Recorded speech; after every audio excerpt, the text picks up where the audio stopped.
the question still remains, where does the information in dreams come from?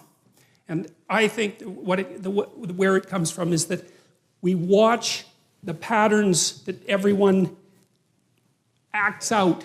We've watched that forever, and we've got some representations of those patterns. That's part of our cultural history. That's what's embedded in stories, in fictional accounts of the story between good and evil, the bad guy and the good guy, and the romance. You know, these are canonical patterns of being for people, and they deeply affect us because they represent what it is that we will act out in the world. And then we flesh that out with the individual information we have about ourselves and other people.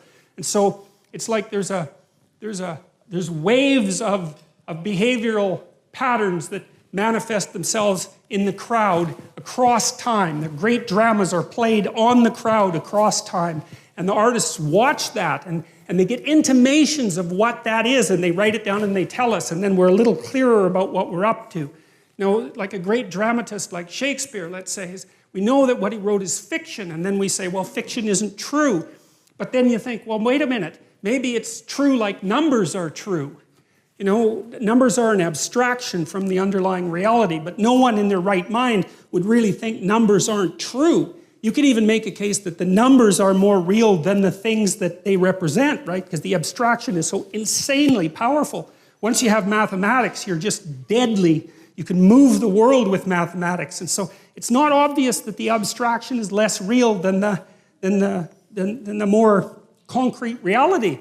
And you take a work of fiction like Hamlet, and you think, well, is that, it's not true because it's fiction. But then you think, wait a minute, what kind of explanation is that? Like maybe it's more true than nonfiction, because it takes the story that needs to be told about you, and the story that needs to be told about you, and you, and you, and you, and abstracts that out and says, look, here's something that's a key part of the human experience as such, right? So it's an abstraction from this underlying noisy substrate, and people are affected by it because they see that the thing that's represented is part of the pattern of their being. That's the right way to think about it. And then with these old stories, these ancient stories, it seems to me like that process has been occurring for thousands of years. It's like we watched ourselves and we extracted out some stories. We imitated each other and we represented that in drama, and then we distilled the drama and we got a representation of the distillation, and then we did it again. And at the end of that process that took God only knows how long,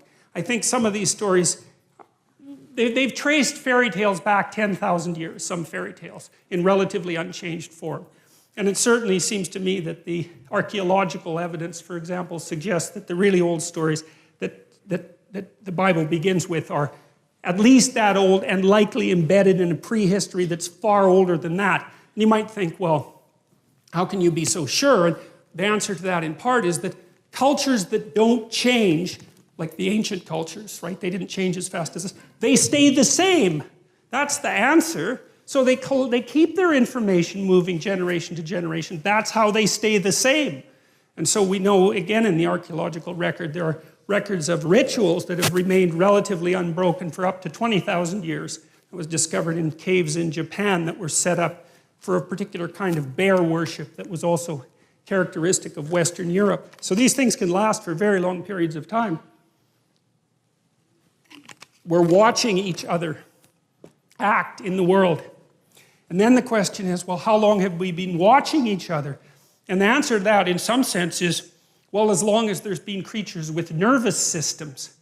And that's a long time, you know, that's some hundreds of millions of years, perhaps longer than that. We've been watching each other, trying to figure out what we're up to across that entire span of time. And some of that knowledge is built right into our bodies, which is why we can dance with each other, for example, right? Because understanding isn't just something that you have as an abstraction, it's something that you act out, you know?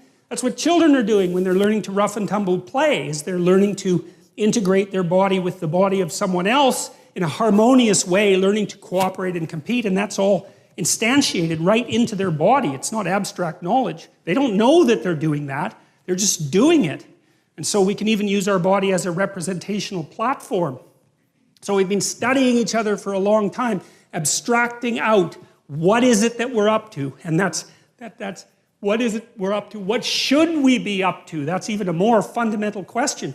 If you're going to live in the world and you're going to do it properly, What does properly mean, and how is it that you might go about that?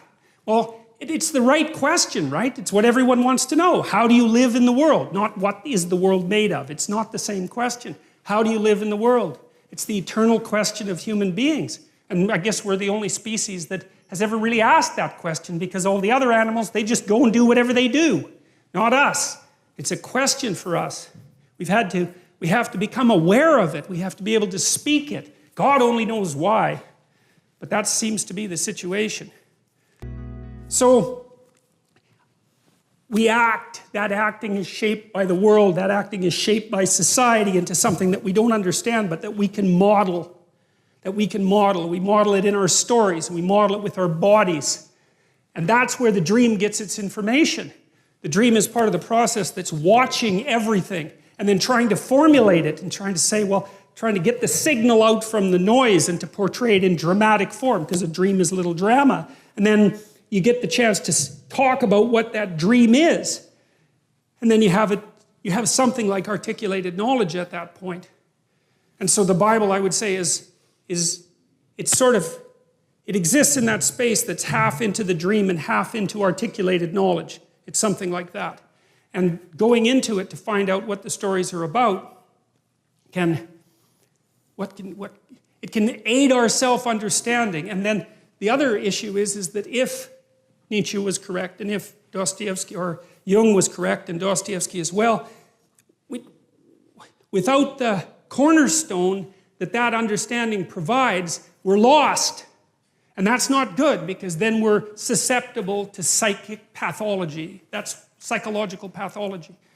You know, the people who are adamant anti-religious thinkers seem to believe that if we abandoned our immersement in the underlying dream, that we'd all instantly become rationalists like Descartes or Bacon, or, you know, intelligent, clear-thinking, rational, scientific people. And I don't believe that for a moment, because I don't think there's any evidence for it. I think we would become so irrational so rapidly that the weirdest mysteries of Catholicism would seem positively rational by contrast. And I think that's already happening.